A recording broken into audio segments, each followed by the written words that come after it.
خدمت میں جائیے، آپ کے مسائل حل ہو جائیں گے، آپ کا مسئلہ حل ہو جائے گا۔ تو علامہ اقبال حیدرآباد آئے۔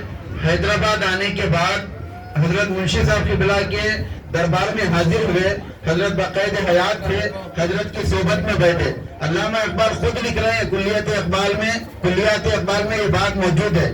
علامہ اقبال خود یہ بات لکھ رہے ہیں، واقعہ لکھ رہے ہیں کہ علامہ اقبال حضرت قبلہ سے آ کے یہ نہیں بولے کہ حضرت قبلہ میں نے ایک شکوہ لکھا، اس پر ایسی تنقیدیں ہوئی، اس پر ایسے فتوے آ گئے، فلاں باتیں آپ آگے زبان سے نہیں بولے۔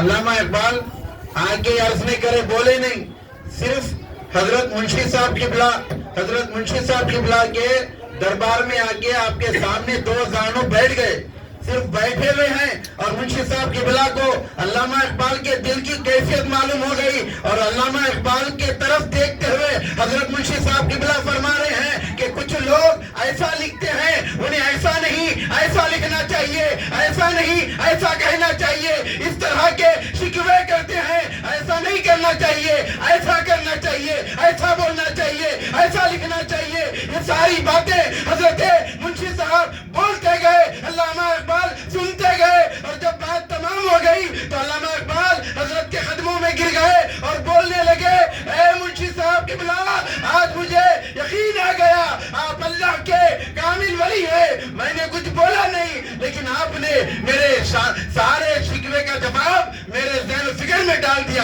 اس کے فوری بعد دہلی جاتے ہیں، اور جانے کے بعد جواب شکوہ لکھتے ہیں۔ جب جواب شکوہ لکھنا تھا، وہ سارے فتوے بن ہو گئے، وہ سارے تنقیدیں بن ہو گئی۔ سبحان اللہ، سبحان اللہ۔ تو حضرت کا یہ معاملہ ہے۔ حضرت کے دربار میں علامہ اقبال آ کر سر پر سجود کرتے، قدم بوسی کرتے ہیں۔ اس کے بعد جب ساری تنقیدیں ختم ہو گئی، علامہ اقبال پھر کچھ دنوں کے بعد حیدرآباد آنے کا ارادہ کیے۔ حضرت سے ملاقات کرنے کی خواہش ہوئی کہ حضرت کی فیض و برکات کی وجہ سے مجھ پر جو تنقیدیں ہو رہی تھی وہ تنقیدوں کا خاتمہ ہو گیا، تو پھر ایک بار حضرت کی قدم بوسی کا شرف حاصل کروں گا، اس نیت سے حیدرآباد آئے۔ حیدرآباد آنے کے بعد پتا چلا کہ منشی صاحب قبلہ کا وصال ہو گیا، اس دنیا فانی سے آپ رخصت ہو گئے۔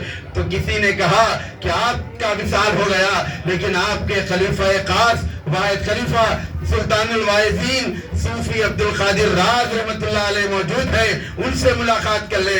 تو حضرت منشی صاحب قبلہ کے وصال کے بعد حضرت سلطان الواعظین علیہ الرحمہ کے پاس آپ آتے ہیں اور ملاقات کا شرف حاصل کرتے ہیں۔ جب منشی صاحب کے وصال کے بعد حضرت سلطان الواعظین سے علامہ اقبال ملاقات کے لیے آئے ہیں، حضرت کو دیکھتے ہی یہ شعر بے ساختہ کہتے ہیں، یدے بیضاں نہ پوچھ ان خرقہ پوشوں سے، نہ پوچھ ان خرقہ پوشوں سے، ارادت ہو تو دیکھ ان کو، یدے بیضاں لیے بیٹھے ہیں اپنی آستینوں میں۔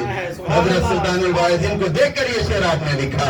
بہرحال حضرت سلطان الواعظین آپ کے واحد خلیفہ رہے، اور فیض و برکات کا سلسلہ حضرت منشی صاحب قبلہ شاہ ولی اللہ محدث دہلوی رحمۃ اللہ علیہ کا مشن لے کر آئے، اور آپ کے بعد حضرت سلطان الواعظین نے مشن کو آگے بڑھایا۔